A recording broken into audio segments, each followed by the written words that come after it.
Hola, ¿qué tal? Hoy estaremos trabajando los enfoques teóricos contemporáneos y nos basaremos en el libro Teoría del Derecho del maestro Rodolfo Valdés para poder dar continuidad a el debate entre naturalistas y positivistas que hemos estado realizando a lo largo de este curso de Teoría General del Derecho. Por lo que respecta al naturalismo, una versión menos rígida del naturalismo y lo que podría llamarse naturalismo deontológico, que sin duda va a resultar más atractiva que el naturalismo de corte absolutista y confesional, es la que nos va a presentar el doctor John Finich de la Escuela de Leyes de Notre Dame. Eh, esta posición o esta interpretación que nos da John Finich, que es el justnaturalismo deontológico, es a partir de una reinterpretación que el doctor Finich hace de el pensamiento de Santo Tomás de Aquino. Entonces, vamos a entender dos tipos de justnaturalismo a partir de esta explicación. El justnaturalismo deontológico, que se va a distinguir del justnaturalismo ontológico. Como ya estuvimos viendo, la ontología es el estudio del ser, mientras que la deontología es el estudio del deber ser. En este sentido, podemos darle un apellido a estos naturalismos como el naturalismo del ser y el naturalismo del deber ser. Y vamos a hablar de algunas premisas que en algunos casos se comparten y en algunos casos divergen entre estos dos naturalismos. Dice el naturalismo ontológico que podría aceptar estas premisas, ¿no? La primera es que existe un nexo necesario entre moral y derecho. Es decir, la validez del derecho se va a fundamentar en la moral. Esta premisa es una premisa que es compartida tanto por el justnaturalismo ontológico como por el justnaturalismo deontológico y se puede decir que es el sello distintivo del justnaturalismo. Esta, esta relación, este nexo que debe de ser obligado entre la moral y el derecho para que se fundamente la ley. La segunda premisa, según el justnaturalismo ontológico, es que una ley para ser válida debe de ser justa. Sin embargo, para el justnaturalismo deontológico no se sigue necesariamente que una ley para ser válida deba de ser justa. Un derecho injusto sigue siendo válido aunque sea una corrupción de la ley. Es más o menos lo que estuvimos manejando, un poco parecido al positivismo, ¿no?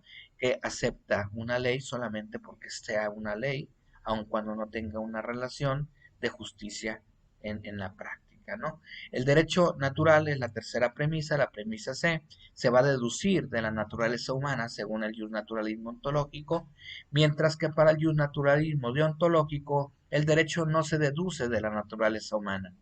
El deber ser no puede inferirse del ser a menos de incurrir en la falacia naturalista. La ley natural es el conjunto de principios prácticos autoevidentes que prescriben lo que debe de ser. Entonces, prácticamente nos está diciendo que el deber ser no es parte del ser, no es una deducción, no emana del ser el deber ser, sino que es autónomo por sí mismo, ¿sí? Y no es dependiente del otro. La premisa del naturalismo ontológico nos va a decir que existe un solo principio de ley natural desde el punto de vista formal que se podría plantear de la siguiente manera. Se debe procurar el bien y evitar el mal. Y desde el punto de vista material se puede decir de esta manera. Para todo X, X es moralmente recto si es un acto conforme con la naturaleza humana.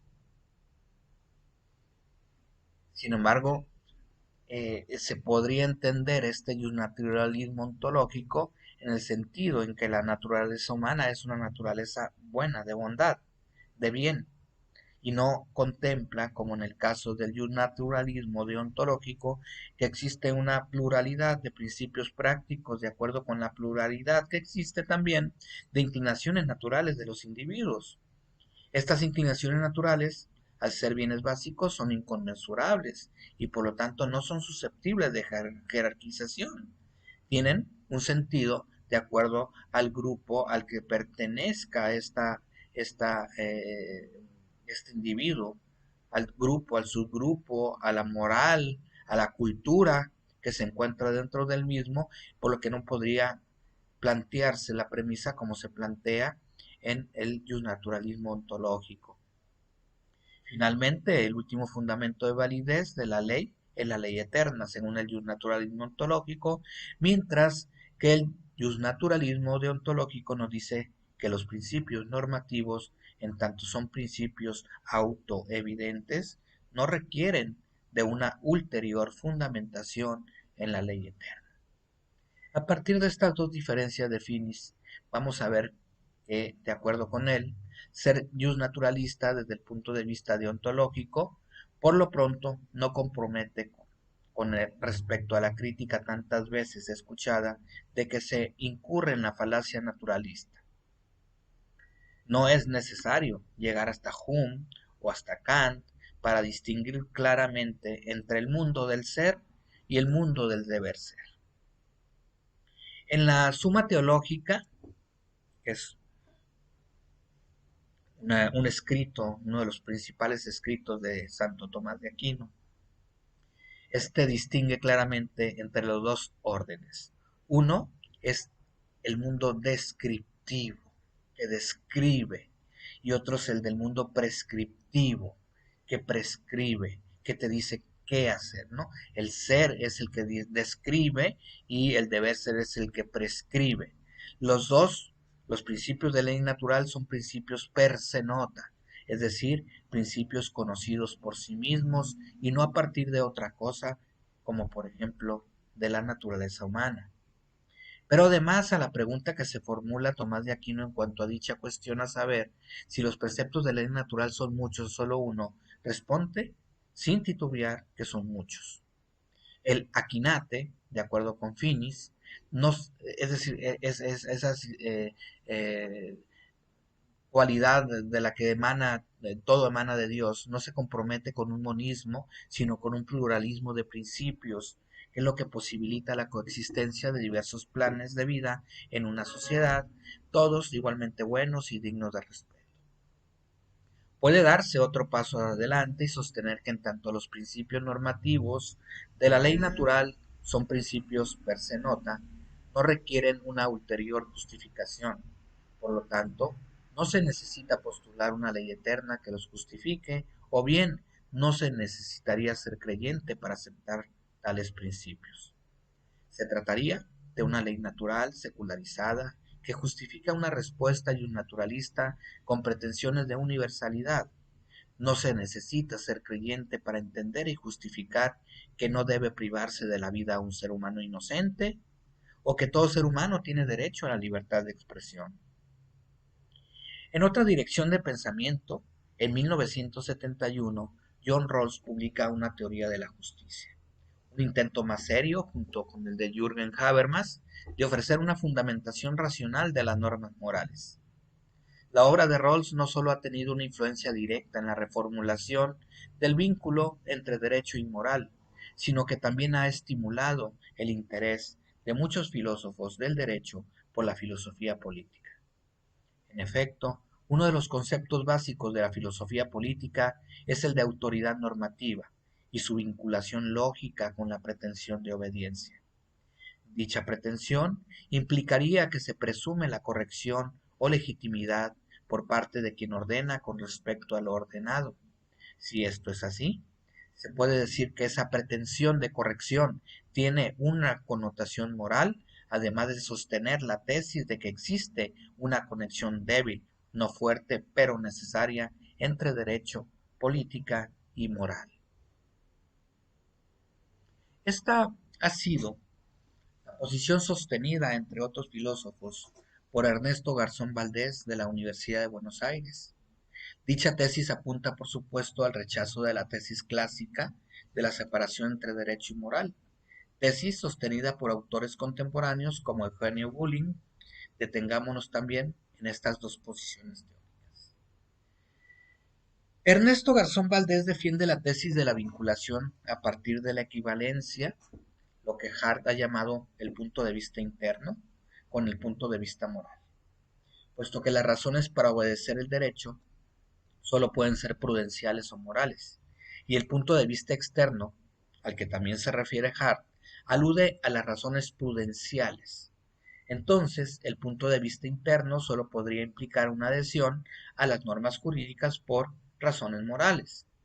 Esto sería lo mismo que decir que todo enunciado de existencia de un sistema jurídico positivo presupondría la existencia de un punto de vista moral. Esta tesis la complementa Garzón con el argumento de la relevancia esencial de la pretensión normativa del derecho, que se aparta ligeramente de la teoría de la pretensión de corrección de Alexis, para referirla ahora a la pretensión de legitimidad por parte de las autoridades de un sistema jurídico. En relación con la tesis de la separación, para Eugenio Bulling, el hecho de que las autoridades y los funcionarios adopten lo que Hart ha llamado el punto de vista interno no significa necesariamente que consideren que todas las normas jurídicas sean moralmente obligatorias, ni que su aceptación interna forme parte de la definición de norma jurídica. La vigencia es una propiedad contingente de las normas jurídicas. Es claro que si la tesis de la vinculación se refiere a la que existe entre el derecho vigente y la moral positiva, la misma es verdadera pero trivial. Si se quiere expresar la vinculación existente entre el derecho y la moral ideal, deja de ser trivial, pero difícilmente se podrá aceptar, por la muy prosaica razón de que las normas son prescriptivas y no descriptivas, y por lo tanto carecen de valores de verdad. Se siguen a fortiori que no hay normas morales verdaderas. El debate sobre la relación entre derecho y moral se ha reavivado en los últimos años a partir de la publicación del Postscriptum de Herbert Hart a su libro El concepto de derecho. En el seno de la familia positivista se ha confrontado los defensores del positivismo fuerte y los defensores del positivismo incluyente, incorporacionista o simplemente corregido. El propio Hart reconoce su posición en términos de positivismo suave. Haciendo un resumen de las teorías y del debate que hemos podido observar y estudiar sobre el jus positivismo y el jus naturalismo, una de las polémicas más interesantes entre los teóricos del derecho con respecto a la definición del mismo es esta misma, que nos está confrontando dos posiciones diferentes. Esta polémica, en conclusión, adquiere su momento más crítico entre los años 50 y 60 del siglo pasado y para muchos sigue siendo un debate abierto hasta nuestros días. Para comprenderlo adecuadamente hemos presentado algunos de sus antecedentes inmediatos, así como el análisis de uno de sus principales actores en el ámbito mexicano de la teoría jurídica, el maestro Eduardo García Maínez. Seleccionamos también una serie de autores contemporáneos a partir de los años de 1970 que han dado continuidad a la polémica, si bien sus posiciones han abierto un marco de posibilidades teóricas que han ido más allá del debate tradicional. Finalmente, en términos generales, se puede decir que jus naturalistas y jus positivistas han definido el derecho a partir de concepciones distintas con respecto a dos temas: el origen de las normas jurídicas y el problema de la relación entre derecho y moral. Los naturalistas sostienen que el origen de las normas jurídicas radica tanto en un orden natural como en un orden puesto por el hombre, o positivo, y que en caso de conflicto el orden natural debe prevalecer sobre el orden positivo. Por otra parte, Los positivistas sostienen que el origen de las normas jurídicas solo depende de la fuente social, es decir, de acciones humanas para la creación de las mismas.